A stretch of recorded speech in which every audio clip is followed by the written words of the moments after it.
Hello സുഹൃത്തുക്കളെ, മുംബൈയിലാണ്. അപ്പോൾ ഞാൻ രാവിലെ ഇപ്പോൾ ഇവിടെ ഒരു സ്ട്രീറ്റിൻ്റെ ഉള്ളിലേക്ക് നടന്നുകൊണ്ടിരിക്കുകയാണ്. CST റെയിൽവേ സ്റ്റേഷനിൽ പോയിട്ട് അവിടെ നിന്ന് ബാൻഡ്രയിലേക്ക് പോകണം. ബാൻഡ്ര. ഇന്ന് നമ്മൾ മന്നത്ത് ഷാറൂഖ് ഖാൻ്റെ വീട്ടിലേക്ക് പോകുന്നു. ഷാറൂഖ് ഖാൻ്റെ വീട്ടിലേക്കെന്ന് പറയുമ്പോൾ ഷാറൂഖ് ഖാൻ്റെ വീടിൻ്റെ അകത്തല്ല, പുറത്തുനിന്ന് നമുക്കൊന്ന് എന്ത് ചെയ്യാം, ഫോട്ടോസും കാര്യങ്ങളൊക്കെ എടുക്കാം. ഓക്കെ, അപ്പോൾ ഞാനിങ്ങനെ സ്ട്രീറ്റിലേക്ക് കൂടി നടക്കുന്നത്. ഇതാണ് മുംബൈ എന്ന് പറയുന്നത്. മുംബൈ CSTയിലേക്ക് അടുത്താണ് ഞാനിപ്പോൾ ഉള്ളത്. രാവിലെ തന്നെ ക്രൗഡൊക്കെ തുടങ്ങി. മുംബൈയിലെ തിരക്കാണ്. നിങ്ങൾ രാവിലെ തന്നെ നല്ല തിരക്കാണ്. മുംബൈ അതിൻ്റെ തിരക്കിലേക്ക് ഒഴുകിക്കൊണ്ടിരിക്കുന്നു. മുംബൈ എത്ര വർണ്ണിച്ചാലും നമുക്ക് മതിയാവില്ല, എനിക്ക് മതിയാവില്ല. ഓക്കെ, അപ്പോൾ നമ്മളിതാ ബാൻഡ്രയിലെത്തി. ഇതാണ് ബാൻഡ്ര റെയിൽവേ സ്റ്റേഷൻ. പഴയ റെയിൽവേ സ്റ്റേഷൻ്റെ മോഡലാണല്ലോ, ബാൻഡ്ര റെയിൽവേ സ്റ്റേഷൻ്റെ മോഡലാണ് നിങ്ങൾ ബാൻഡ്ര. അപ്പോൾ നമ്മൾ മന്നത്തിൽ ഇറങ്ങി. ഇതാണ് ഒരു കാലത്ത് ഇന്ത്യ ഒരു യുവാക്കളുടെ ഹരമായ 2 പേരുണ്ട് 90കളിൽ. അതിൽ ഒന്നാമത്തെ ആൾ സച്ചിൻ ടെണ്ടുൽക്കറാണ്. രണ്ടാമത്തെ ആൾക്കാർ വേറെ ആരുമല്ല, SRK ഷാറൂഖ് ഖാൻ എന്ന് പറയുന്നൊരു വ്യക്തി. അദ്ദേഹം ഡൽഹിയിൽ നിന്ന് ഒന്നുമില്ലാതെ വന്നതാണ് മുംബൈയിലേക്ക്. സീരിയലിൽ നിന്ന് തുടങ്ങി. അദ്ദേഹം ആദ്യം സീരിയലിൽ അഭിനയിച്ചു. സീരിയലിൽ നിന്നും സിനിമയിലെത്തിയ വ്യക്തിയാണ് ഷാറൂഖ് ഖാൻ ആദ്യമായിട്ട്, അല്ലേ? ഷാറൂഖ് ഖാന് ശേഷം പിന്നെ മറ്റൊരു വ്യക്തി കൂടി വന്നിട്ടുണ്ട്. നമുക്കറിയാം, സുശാന്ത് സിംഗ് രജപുത്ത് എന്ന് പറഞ്ഞ മറ്റൊരു വ്യക്തി. അദ്ദേഹം ഇപ്പം നമ്മുടെ കൂടെ ഇല്ല. അപ്പോൾ ഇതാണ് ഷാറൂഖ് ഖാൻ. ഷാറൂഖ് ഖാന് വാങ്ങിയ വീടാണ് ആ കാണുന്നത്, മന്നത്ത്. ഈ ലെഫ്റ്റ് സൈഡിൽ ഗ്രില്ല് കണ്ട നിങ്ങൾ, ആ ഗ്രില്ലിനടുത്ത് ഷാറൂഖ് ഖാൻ്റെ ബർത്ത്ഡേക്കും അതുപോലെ മറ്റ് ഈദ് ഡേക്കെല്ലാം വന്ന് നിൽക്കാറുണ്ട്. അത് ഷാറൂഖ് ഖാൻ പോസ്റ്റ് ചെയ്ത് കൊടുക്കാറുണ്ട്. ഇപ്പോൾ ഫോണിലൊക്കെ മൊബൈലിലൊക്കെ ഒരുപാട് പേര് വരുന്നതാണ്. ഇവിടെ എന്ന് വെച്ചാൽ ഞാൻ മനസ്സിലാക്കുന്നത്, ഇവിടെ ഫുൾ ടൈം ഇപ്പോൾ തിരക്കാണ്. ആരാധകന്മാർ ഫാൻസിനെ കൊണ്ടാണ്. അതായത് ഇവിടെ ഇപ്പോൾ രാത്രി വന്നാലും തിരക്ക് തന്നെയാണ്, രാവിലെ വന്നാലും നിൽക്കാത്ത തിരക്കാണ്. അമ്മാതിരി ആൾക്കാർ കണ്ടോ. ഞാനൊരു ഫോട്ടോ എടുക്കാൻ വേണ്ടി ഇവിടെ എത്ര സമയം എന്നറിയോ? മന്നത്ത്, ഇതാണ് മന്നത്ത്. ആ മുകളിൽ നിൽക്കുന്ന ഗ്രില്ല് കണ്ട, അവിടെയാണ് ഷാറൂഖ് ഖാൻ നിൽക്കുക. നല്ല സെക്യൂരിറ്റി ഒക്കെ ഉണ്ട്, നല്ല ടൈറ്റ് സെക്യൂരിറ്റി ഒക്കെയാണ്. ഷാറൂഖ് ഖാൻ ഇവിടെ വന്നിട്ട് ആദ്യമായിട്ട് വാങ്ങിയ വില്ലയാണിത്, മന്നത്ത് എന്ന് പറയുന്നത്. മുമ്പ് ഇതൊരു ബംഗ്ലാവായിരുന്നു എന്ന് കേട്ടത്, ബംഗ്ലാവായിരുന്നു. അപ്പോൾ ഷാറൂഖ് ഖാൻ ഇത് വാങ്ങി. ഷാറൂഖ് ഖാൻ ഒന്നുമില്ലാതെ നിന്ന് വന്നൊരു വ്യക്തിയാണല്ലേ. ഷാറൂഖ് ഖാൻ്റെ ഹിസ്റ്ററി പറയുകയാണെങ്കിൽ ഒരുപാട് പറയാനുണ്ട്. അദ്ദേഹം ഡൽഹിയിൽ നിന്ന് വന്നാണ് മുംബൈയിലേക്ക്. ഇത് വേറെ ആരോ അദ്ദേഹത്തിൻ്റെ വീട്ടിൽ നിന്ന് പോയിട്ട് പോവാണ് കേട്ടോ. അങ്ങനെ വന്ന വ്യക്തിയാണ്. അപ്പോൾ ഞാൻ ഇവിടുന്ന് കുറച്ച് ഫോട്ടോസൊക്കെ എടുത്തു. ഇവിടുന്ന് പിന്നെ ബാക്ക് സൈഡിൽ ബീച്ചാണ്. ആ ബീച്ചിൻ്റെ സൈഡിലേക്കൊക്കെ നമുക്ക് പോവാം. നമ്മൾ ഈ സ്ഥലത്ത് ബാൻഡ് സ്റ്റാൻഡ് എന്നാണ് പറയുക. ബാൻഡ് സ്റ്റാൻഡിലാണ് ഷാറൂഖ് ഖാൻ്റെ മന്നത്തുള്ളത്. വേറെയും ബാൻഡ്രയുടെ അടുത്താണ്. ബാൻഡ്ര ഈസ്റ്റോ വെസ്റ്റാണെന്ന് തോന്നുന്നു, ബാൻഡ്ര.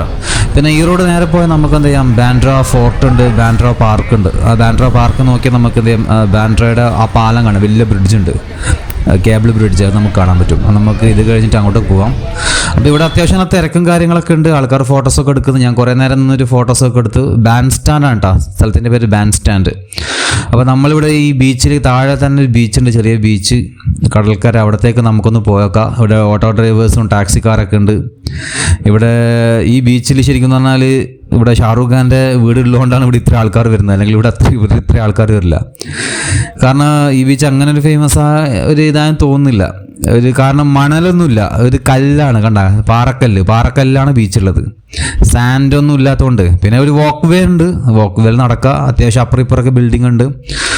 പിന്നെ ഫേമസ് ബീച്ച് എന്ന് പറഞ്ഞാൽ ജൂഹാണ്. ജൂഹു ബീച്ചിൽ നമുക്ക് പോകേണ്ടതുണ്ട്. വൈകുന്നേരം നമുക്ക് ജൂഹു ബീച്ചിലേക്കും പോവാം. ജൂഹു ബീച്ചിലാണ് ഒരുപാട് സിനിമാ താരങ്ങളൊക്കെ അവിടെ സ്വന്തമായിട്ട് വില്ലാസുകളൊക്കെ ഉണ്ട് വലിയ. ഇത് ബാൻഡ് സ്റ്റാൻഡിലാണ് മെയിനായിട്ട് ഷാറൂഖ് ഖാൻ ഉള്ളത്. പിന്നെ സൽമാൻ ഖാൻ്റെ വീടുണ്ട്, ഗാലക്സി അപ്പാർട്ട്മെൻറ്റ്സ്. അത് കുറച്ച് അപ്പുറമാണത്. ബാൻഡ്രയിൽ തന്നെയാണെന്നാണ് കേട്ടത്. അത് അപ്പുറത്തെ സൈഡിൽ വരുന്നതെന്നാണ് കേട്ടത്. ഇത് കണ്ട, ഞാനൊരു പപ്പടം വാങ്ങി. 20 റുപ്യായിട്ടാണ് പപ്പടം, വലിയ പപ്പടം. നമ്മൾ ചോറിന് കഴിക്കുന്ന പപ്പടം ഉണ്ട്, മെയിനായിട്ട് ഇവിടെ സ്നാക്സ് ആയിട്ട് കഴിക്കുകയാണ് പപ്പടം വലുത്. അപ്പം ഞാനിവിടെ ഈ ബീച്ചിൻ്റെ അടുത്ത് നിന്ന്, ഇവിടെ കറുത്ത പാറക്കല്ലേട്ടാ, പാറയുടെ കളറുണ്ട് നിങ്ങൾ, കറുപ്പ് ബ്ലാക്കാണ്. അത്ര വലിയ വൃത്തിയൊന്നുമില്ല. എന്നാലും കപ്പിൾസൊക്കെ കുറച്ച് ആൾക്കാർ ഇവിടെ ഇരിക്കുന്നുണ്ട്. പിന്നെ കുറച്ച് വെയിലുണ്ട്. അപ്പോൾ ഞാനിവിടെ കുറച്ച് സമയം സ്പെൻഡ് ചെയ്തു. ഇനി ഇത് കഴിഞ്ഞിട്ട് നേരെ എനിക്ക് അവിടെ പോകണം, ബാൻഡ്ര ഫോർട്ടിലും ബാൻഡ്ര പാർക്കിലും പോകണം. പിന്നെ അവിടുന്ന് ആ ബ്രിഡ്ജ് ഒന്ന് നമുക്ക് കാണണം, ബാൻഡ്ര ബ്രിഡ്ജൊക്കെ ഒന്ന് കാണണം. ഓക്കെ,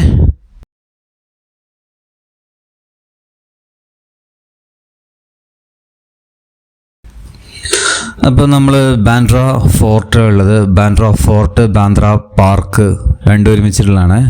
ഇത് ആക്ച്വലി പാർക്കാണ്. ഇതിൻ്റെ മുകളിൽ തൊട്ടപ്പുറം ഒരു ചെറിയൊരു ഫോർട്ടും ഉണ്ട്. പഴയ ബ്രിട്ടീഷുകാരോ പോർച്ചുഗീസുകാരാണെന്ന് തോന്നുന്നു. സോ നമുക്ക് നടക്കാം. നല്ല അടിപൊളി ബാൻഡ്ര പാർക്ക് അടിപൊളി കേട്ടോ. നല്ല അല്ലെങ്കിൽ പാമാണെന്ന് തോന്നുന്നു.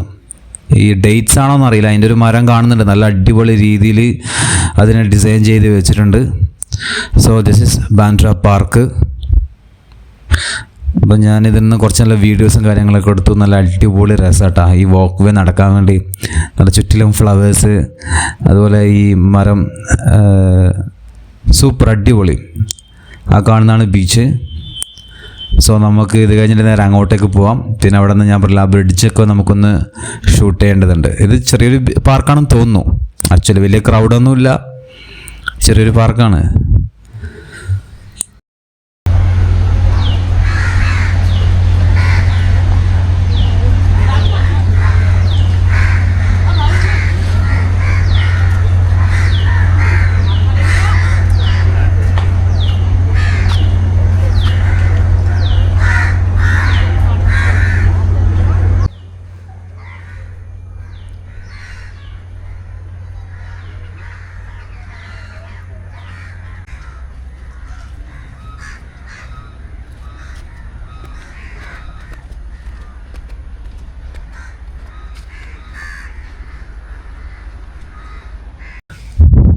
അപ്പോൾ നടന്നുകൊണ്ടിരിക്കുകയാണ്.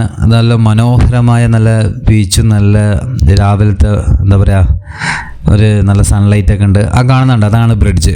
അതാണ് ബാന്ദ്ര വോർലി സീലിംഗ് ബ്രിഡ്ജ്. ബാന്ദ്രയിൽ നിന്ന് വോർലിയിലേക്ക് പോകുന്ന സീലിംഗ് ബ്രിഡ്ജ്. ഇന്ത്യയിലെ ഏറ്റവും വലിയ കടൽപ്പാലാണ് എന്നിട്ട്. അത് 5.5 കിലോമീറ്റർ ഉണ്ട്. 5.6 കിലോമീറ്റർ നീളമുണ്ട്. അതിൽ കേബിൾ സ്റ്റേഡ് ബ്രിഡ്ജാണത്. അത്രയും വലിയ പാലാണത് വരുന്നത്. സൂപ്പറല്ലേ. ഇത് ബീച്ച്. ഇത് ബാൻഡ്രയുടെ അഭിമുഖം കിടക്കുന്ന ബീച്ചാണ്. ഫുള്ള് പാറക്കല്ലും കാര്യങ്ങളൊക്കെ ഉണ്ട്. അവിടെ എന്തെല്ലോ ഈ ഡ്രെഡ്ജിങ് അങ്ങനെ മറ്റേ ഇതൊക്കെ ഉണ്ടല്ലോ, ചില വലിയ മെഷീനുകളും റിഫൈനറികൾ പോലത്തെ ഇതൊക്കെ അവിടെ കാണുന്നുണ്ട്. അവിടെ എന്തോ വർക്കും കാര്യങ്ങളും നടക്കുന്നുണ്ട്. ഇപ്പുറത്തെ ഈ ബ്രിഡ്ജിൻ്റെ ഇവിടെയും കുറച്ച് വർക്കുണ്ട്. ഇവിടെ വേറെന്തോ ബ്രിഡ്ജായിട്ട് വരുന്നുണ്ട് ഈ സൈഡിൽ. ബാൻഡ്ര ബ്രിഡ്ജിൻ്റെ ഇപ്പുറം പാരലായിട്ട് വേറൊരു ബ്രിഡ്ജും കൂടി വരുന്നുണ്ടെന്ന് തോന്നുന്നു. സോ നമുക്ക് ആ ബ്രിഡ്ജിൻ്റെ ആ ഭാഗത്തേക്ക് നമുക്കൊന്ന് പോവാം. ഓക്കെ.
അപ്പോൾ നമ്മൾ ഇറങ്ങിയാണ് ബാൻഡ്ര ഫോർട്ട് നമ്മൾ ഇറങ്ങിയാണ്. ഓക്കെ, അപ്പോൾ നമ്മളിപ്പോൾ ഇനി എത്തിയത് ജൂഹു ബീച്ചിലാണ്. ഇതാണ് ജൂഹു ബീച്ച്. അവിടുന്ന് കുറച്ച് ബസ്സിൽ വരേണ്ടതുണ്ട്, അല്ലെങ്കിൽ വണ്ടിക്ക് വരാം, ഓട്ടോക്കൊക്കെ വരികയാണെങ്കിൽ അതിൻ്റേതായ ചിലവും കാര്യങ്ങളുണ്ട്.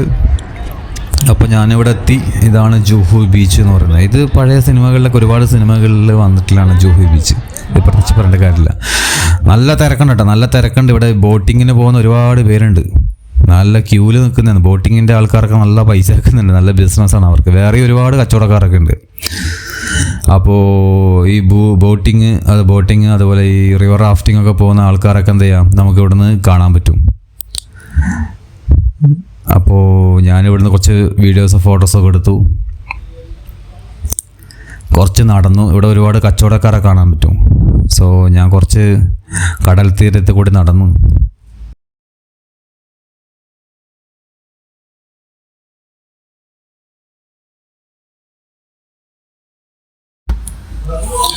ഞാനിവിടെ നോക്കിയിട്ടുണ്ടായിരുന്നു, നമ്മുടെ അക്ഷയ് കുമാറിൻ്റെയും ഹൃതിക് റോഷൻ്റെ ഒക്കെ വീട് ഈ ജൂഹു ബീച്ചിൻ്റെ അടുത്താണെന്നാണ് കേട്ടത്. അപ്പോൾ ഞാൻ ചോദിച്ചപ്പോൾ അത് ഇവിടെ അല്ല, അത് ഇവിടെ നിന്ന് ഒരുപാട് ദൂരം പോകാനുണ്ടെന്ന് പറഞ്ഞു. ജൂഹു ബീച്ചിൽ തന്നെയാണ്, പക്ഷേ ഇവിടെ നിന്ന് കുറച്ച് സൈഡിലൊക്കെ അങ്ങോട്ടൊക്കെ പോകാനുണ്ട് പറഞ്ഞു. പിന്നെ ഇവിടെ കുറച്ച് റിസോർട്ടുകളൊക്കെ കാണുന്നുണ്ട്, റിസോർട്ടും കാര്യങ്ങളൊക്കെ കാണുന്നുണ്ട്. സോ ഞാനിവിടെ കുറച്ച് സമയം സ്പെൻഡ് ചെയ്തിട്ട് എന്ത് ചെയ്തു, പിന്നെ തിരിച്ച് പോകാമെന്ന് വെച്ചു. പോകുമ്പം നമുക്ക് ഒരു മാളിലേക്ക് പോകാനുണ്ട്. ഞാനത് കണ്ടുവച്ചിട്ടുണ്ടായിരുന്നു. ജിയോയുടെ ഒരു വലിയൊരു മാളുണ്ട്. അപ്പോൾ അവിടത്തേക്ക് നമുക്ക് പോകാം. അവിടെ നിന്ന് പോകുന്ന വഴിക്ക് ഞാൻ ഒരു ചെറിയൊരു പാർക്കിൽ നല്ലൊരു സ്കൾപ്ചർ, അടിപൊളി ഡിസൈൻ കണ്ടിട്ടുണ്ടായിരുന്നു. അത് ഞാൻ വെറുതെ ഒന്ന് ഫോട്ടോ എൻ്റെ വീഡിയോസും കാര്യങ്ങളൊക്കെ എടുത്തു. Very beautiful.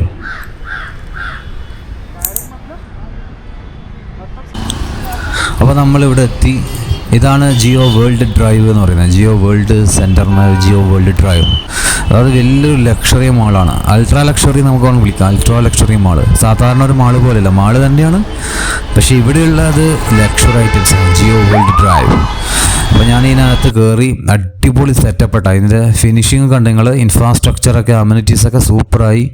ഇതിൻ്റെ ഇൻറ്റീരിയറൊക്കെ വളരെ മനോഹരമായി ചെയ്തിരിക്കുന്നു. അതുമാത്രമല്ല, ഇതിലുള്ള ഷോപ്പുകൾ നമ്മൾ സാധാരണ ഒരു ബി ക്ലാസ്സോ അല്ലെങ്കിൽ നമ്മൾ ഇപ്പോൾ എല്ലായിടത്തും മാൾ തിരക്കുണ്ട്. വലിയ സിറ്റിയിലുണ്ട്, ചെറിയ നാട്ടിലുണ്ട്. ഈ ചെറിയ നാട്ടിലുള്ള പോലത്തെ ഷോപ്പുകളൊന്നുമല്ല ഇവിടെ ഉള്ളത്, അല്ലെങ്കിൽ വലിയ സ്ഥലത്തുള്ള ഷോപ്പുകളല്ല ഇവിടെ ഉള്ളത്. അത്രയും കുറച്ചും കൂടി നല്ല ലക്ഷറി ആയിട്ടുള്ള ഐറ്റംസൊക്കെയാണ് ഇവിടെ ഉള്ളത്. കുറച്ചുകൂടി ലക്ഷറി മാളെന്നാണ് ഞാനിത് സെർച്ച് ചെയ്തപ്പോൾ കണ്ടത്. അതുകൊണ്ട് തന്നെ ഇവിടുത്തെ കോസ്റ്റ്ലി ഞാൻ നോക്കുമ്പം ബേക്കറിയിലൊക്കെ സാധനങ്ങൾ ചെറിയൊരു പുഡിങ്ങും കേക്കിനൊക്കെ 290-300 രൂപയുടെ മുകളിലൊക്കെയാണ് സ്റ്റാർട്ട് ചെയ്യുന്നത്. അത്യാവശ്യം നല്ല പൈസ ഉണ്ട്. ബ്രാൻഡുകളൊക്കെ കണ്ടാൽ മനസ്സിലാവും. അതുകൊണ്ട് തന്നെ ഒരുപാട് പേര് ഇവിടെ വരുന്നില്ല, കാരണം ആ ലക്ഷറി ആയിട്ട് ഉപയോഗിക്കുന്ന ആൾക്കാർ മാത്രമേ കൂടുതലായിട്ട് വരുള്ളൂ എന്നുള്ളതാണ് മറ്റൊരു കാര്യം. ജിയോ ശരിക്കും തുടങ്ങിയത് അവർക്ക് വേണ്ടിയിട്ട് തന്നെയാണ്. വലിയ VIP പീപ്പിൾ, അല്ലെങ്കിൽ എന്താ ഹാംലീസിൻ്റെ ഒക്കെ വളരെ പ്രസിദ്ധമാണ്. സാധാരണ ഒരു മാളിൽ നിന്നും പോയ ഹാംലൈൻ്റെ പ്രൊഡക്റ്റ് ഒന്നും നമുക്ക് കാണാൻ പറ്റില്ല.